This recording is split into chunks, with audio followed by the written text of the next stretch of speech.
तो जनसुराज का जो एक सोच है कि हम सुंदर राज स्थापित करेंगे, लेकिन हमारा बेसिस बस वही होगा कि हम उद्योग लगाएंगे, लोगों को रोज़गार देंगे। तो बिहार के लोग इन चीज़ों को कितना गंभीरता से ले पाएंगे, क्योंकि बरसों से तो वो आदी उसी चीज़ों के रहे हैं, जाति के, मजहब के, इन चीज़ों के। जहाँ तक जातीय विभाजन की बात है, समाज को विभाजित करके राजनीतिक पार्टियां समाज का भला नहीं कर पाई। विभाजन करना एक अलग बात है, विभाजित करके लड़ाना अलग बात है। तो असली लड़ाई जो है वो विभाजन के बाद जो लोगों को आपस में लड़ने दिया जाता है उसकी बात है। कभी अगड़ा को पिछड़ा से, दलित को महादलित से, अति पिछड़ा को पिछड़ा से, हिंदू को मुसलमान से, ये राजनीतिक पार्टियां लड़ाती रहती है अपने सत्ता में आने के लिए। यही बिहार का एक सच बन गया है। किसी ने भी बिहार के शिक्षा के लिए, बिहार से पलायन रोकने के लिए, बिहार में रोजगार उत्पन्न करने के लिए, महिलाओं को स्वावलंबी बनाने के लिए, बुजुर्गों को बुढ़ापे में सम्मानपूर्वक जीवन जीने के लिए, या किसानों के लिए उसके आय में कैसे बढ़ोतरी हो, मनरेगा को यदि किसानी से जोड़ दिया जाए तो किसान को मुफ्त में मजदूर मिलेंगे, मजदूर को मजदूरी मिलेगी और किसान का उपजा बढ़ेगा। इस पर बात नहीं की। आपने जात के लिए वोट दिया तो जातीय जनगणना मिली, आपने 5 किलो अनाज के लिए वोट दिया तो 4 किलो अनाज आपको मिलता रहा है। आप मंदिर के नाम पर वोट दिए तो मंदिर मिल गया आपको। इसीलिए आप जिसके नाम पर वोट करोगे वो आपको ज़रूर मिलेगा। तो कम से कम एक बार अपने बच्चों के शिक्षा के नाम पर तो वोट करो, देखो मिलता है कि नहीं। अच्छा, अभी आपने 4 उपचुनाव भी लड़े हैं और अभियान से पहले गांव-गांव तक गए, घर-घर तक गए, लोगों से मिलते जुलते रहे। आप कहते हैं कि शिक्षा के नाम पर वोट करिए या फिर डेवलपमेंट के नाम पर वोट कीजिए। तो अभी तक इस अभियान या फिर राजनीतिक दल बनाने के बाद से जो यात्राएँ की, जो अनुभव आपने लिया, तो बिहार के लोग क्या मतलब इसके प्रति आकर्षण बढ़ा रहे हैं, अपना जागरूक हो रहे हैं? देखिए, उपचुनाव में हम लोगों का अपना ये मानना है कि हमारी बहुत बड़ी जीत हुई है। हमने अपना नारा दिया था, वंशवाद पर चोट करेंगे, जन सुराज को वोट करेंगे। 45 सालों का गढ़ था रामगढ़, जगदानंद सिंह जी का 45 वर्षों से एक छत्र, वो विधायक खुद बने, बेटा को बनाया, जिसको हाथ दिया उसको बनाया। उनकी हार तय होगी। उन्होंने अपने बेटे को टिकट दिया और उनकी हार तय कर दी जनता ने। इस संगठन को लेकर के भी सवाल खड़े होते हैं कि जो लोग पेड एम्प्लॉय हैं वो संगठन को कैसे मजबूत कर सकते हैं। यही वजह है कि कितने लोग जुड़े, आपके सहित IPS IAS कई लोग जुड़े, कई प्रबुद्ध लोग जुड़े, लेकिन उतनी तेज़ी से जनसुराज को छोड़ भी दिया। तो आपको नहीं लगता है कि ये कमियां है संगठन में, या फिर जो आपके पेड एम्प्लॉय हैं इस तरह की चीज़ें स्थापित नहीं कर पा रही है, संगठन को मजबूत नहीं कर पा रहे हैं? आपका सवाल का 3 हिस्सा है। पहला हिस्सा हमारे संगठन में क्या कमियां हैं, दूसरा हिस्सा है हमारे जो प्रोफेशनल टीम JSPT है उनका सहयोग हम ले रहे हैं, तीसरा हिस्सा यह है कि लोग छोड़ रहे हैं। तीनों का मैं अलग अलग जवाब देना चाहूँगा।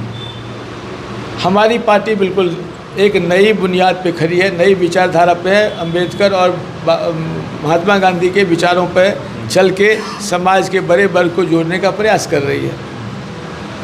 किसी भी संगठन को मनाना गीली मिट्टी से दीवार बनाने जैसा होता है। गीली मिट्टी से दीवार आप एक दिन में ज़्यादा नहीं बना सकते हैं। 1 फीट का बनाएगा, फिर सूखेगा, फिर बनाएगा, फिर सूखेगा, तब आगे बढ़िएगा। तो गीली मिट्टी से दीवार का निर्माण की तरह संगठन का निर्माण धीरे धीरे होता है। पिछले 2.5 वर्षों में जिन जिलों में हमने पहले संगठन बना दिया, उन जिलों का संगठन धीरे धीरे अस्थिर हो रहा है। जिसमें अब नया बना वहाँ थोड़ा उठापटक रहेगा। ये एक जीवंत संगठन का संकेत है कि वहाँ उठापटक होगा, विचार विभेद होगा, मतभेद होगा, मनभेद नहीं होगा। इसलिए संगठन का जो गति है बनने की, वो धीरे धीरे बनेगी। आज भी हमारा संगठन बहुतों ऐसी राजनीतिक पार्टियां बिहार में कार्यरत है, सत्ता में है, उनके संगठन से बेहतर स्थिति में हम मानते हैं। तो इसलिए संगठन बनेगा धीरे धीरे और ठीक रहेगा। लोग भाग क्यों रहे हैं? दूसरा सवाल कि हमारे प्रोफेशनल टीम द्वारा संगठन बनाया जा रहा है। बेशक हमारे प्रोफेशनल टीम ने कुछ क्राइटेरिया के आधार पर लोगों को चुन के इकट्ठा करते हैं, एक साथ लाते हैं, उनसे बात करके संगठन बनता है।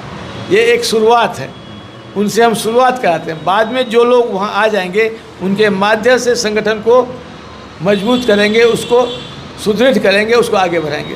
तो इसलिए कहीं से भी प्रोफेशनल्स का उपयोग करना गलत नहीं है, सही है, और उसके आधार पर संगठन धीरे धीरे अपना शेप लेगा। लोग आते हैं, छोड़ देते हैं। लेकिन आपको लगता है सर कि अगर इस तरह के जो पेड एम्प्लॉय आपके संगठन को बनाएंगे तो राजनीति तो कहते हैं कि विचारों का आदान प्रदान होता है, यहाँ पर उसके प्रति समर्पण होता है, त्याग होता है, ये तमाम चीज़ें जो पेड एम्प्लॉय हैं वो चीज़ें तो निर्मित नहीं कर सकते, वो कैसे स्थापित कर सकते? जो हमारे प्रोफेशनल टीम है उनको हमने कुछ सूत्र दे रखे हैं कि आखिर संगठन के लिए कैसे लोगों को चुनाव करना है, और एक आम कार्यकर्ता उस तरह से मेहनत करने में उनको साधन सुविधा देना होगा, और वो उस तरह से काम भी नहीं करेंगे, उनको हम फायर नहीं कर सकते। लेकिन प्रोफेशनल टीम में जिसको हम हायर करते हैं उनको हम टास्क देते हैं, वे आपको इतने समय में इस काम को कर देना है। कम से कम वो खोज के 250, 300, 500 लोग ला तो दे रहे हैं। जब वो जंगल से लकड़ियाँ ढूंढ के लाने का काम उनको दिया, अब उसको तराश के उससे जो उपस्कर बनाना वो हमारा काम है, उस काम को हम करेंगे। जन स्वराज एक विचारधारा है, गांधी जी और बाबा साहब अम्बेडकर के विचारों को लेकर चलने वाली पार्टी है। इस पार्टी का उद्देश्य कथमपि प्राथमिकता नहीं है कि हम चुनाव लड़ें, चुनाव जीत के सरकार बना के सत्ता का सुख भोगें। हमारी अब विचारधारा का मतलब है, हम चाहते हैं कि हम ऐसे शुचितापूर्ण राजनीतिक विकल्प की तैयारी करें जो अन्य पार्टियों से अलग हो। और यहाँ पर बहुत से लोग बहुत सी महत्वाकांक्षा लेकर आते हैं, लगता है कि नई पार्टी हमें जगह मिल जाएगी, हमें टिकट मिल जाएगा। जब यहाँ देखते हैं कि यहाँ तो रास्ता ही अलग है, तो उनकी महत्वाकांक्षा हमारे विचारधारा के अनुरूप मेल नहीं खाती है, तो निराश होकर छोड़ देते हैं। प्रश्न, चूँकि बिहार गठबंधनों के कहते हैं राजनीति को बड़ा अपनाता है, और यही वजह है कि 1989 और 90 के बाद से यहाँ पर गठबंधन की सरकारें बनती रही है। तो भविष्य में एक सवाल प्रशांत किशोर जी से भी पूछा जाता है, और आपसे भी मैं वही पूछूंगा कि अलायंस वगैरह कुछ ऐसे होने की संभावनाएं हैं, क्योंकि आप तो दावा करते हैं कि सभी सीटों पर लड़ेंगे। देखिए, अभी बिहार में कोई भी ऐसा दल नहीं है जो विपक्ष की सशक्त भूमिका में है। यहाँ की सारी पार्टियाँ, कांग्रेस हो, आरजेडी हो, भाजपा हो, बाकी जितने छोटे लोजपा हो, हम हो, सब पार्टियों का एक ही उद्देश्य है कि नीतीश कुमार को अगुवा बना के मुख्यमंत्री बनाना। और नीतीश कुमार जब चाहते हैं वो नदी की धारा को मोड़ देते हैं। कभी आरजेडी और कांग्रेस को अपने साथ सरकार में सत्ता में ले आते हैं, ये भाजपा लोजपा हमको अपने साथ सत्ता में ले आते हैं। तो कहने का मतलब है कि यहाँ की सारी पार्टियाँ पक्ष की पार्टियाँ, सरकार की पार्टियाँ हैं। सारी पार्टियाँ जो विपक्ष में आज हैं वो एकटक बिल्ली की तरह छीका को देखती है, कब छीका टूटे, बर्तन गिरे और मलाई खाएं। सब मलाई खाने की ताक में है। जनता का जो मुद्दा है, बुनियादी मुद्दा है, उस पर बात करने से डरते हैं। इसीलिए मेरा मानना है कि बिहार में सारी पार्टियां सत्ता की तरफ, और एक ही 5 साल में सब सत्ता का सुख भोगती रही है और भ्रष्टाचार में अपने आप को डुबाती रही है। तो ऐसी परिस्थिति में जन स्वराज ही एक ऐसा विकल्प है जो विपक्ष की भूमिका निभाएगा। चूँकि आप सत्ता के नशा में है, सत्ता पाने की लालसा में है, इसलिए आपकी हिम्मत नहीं है कि आप 243 सीट पर लड़ने की दावा करें। आप गठबंधन में जाएंगे। आपको सरकार बनाने की जोर है, आपको सत्ता माने की ललक है। सत्ता पाने के लिए गठबंधन बनाते हैं, गठबंधन के लिए गठबंधन नहीं करते। हमें सत्ता सुख की बात नहीं है। सत्ता में आएंगे तो अपने दल पे आएंगे, अपने दम पे आएंगे, एक दम आएंगे, 243 से लड़ के आएंगे। जनता को तो मालूम होना चाहिए कि एक ऐसी पार्टी है जो हर सीट पे लड़ती है, और बाकी पार्टियां सत्ता वाली पार्टियां हैं। हमारी पार्टियां संघर्ष की पार्टी है, हम संघर्ष करेंगे। तो इसीलिए जनता को हमें पसंद करना होगा। और हम गठबंधन तो कतई नहीं करेंगे, न चुनाव के पहले न चुनाव के बाद। हम 25 का चुनाव भी अकेले लड़ेंगे, 29 का लोकसभा चुनाव भी अकेले लड़ेंगे, और 30 का विधानसभा भी अकेला ही लड़ेंगे, और सारी की सारी 40 लोकसभा, 243 विधानसभा में लड़ेंगे। बहुत बहुत शुक्रिया, आपने सर समय दिया सिटी टाइम्स को, इसके लिए बहुत शुक्रिया। धन्यवाद, बहुत बहुत धन्यवाद। राकेश मिश्रा साहब थे जो भागलपुर के दौरे पर आए हैं और संगठन को मजबूती दे रहे हैं। लगातार अपनी बातों को जनता तक पहुंचाने का जो भी स्रोत है वहां तक आ रहे हैं।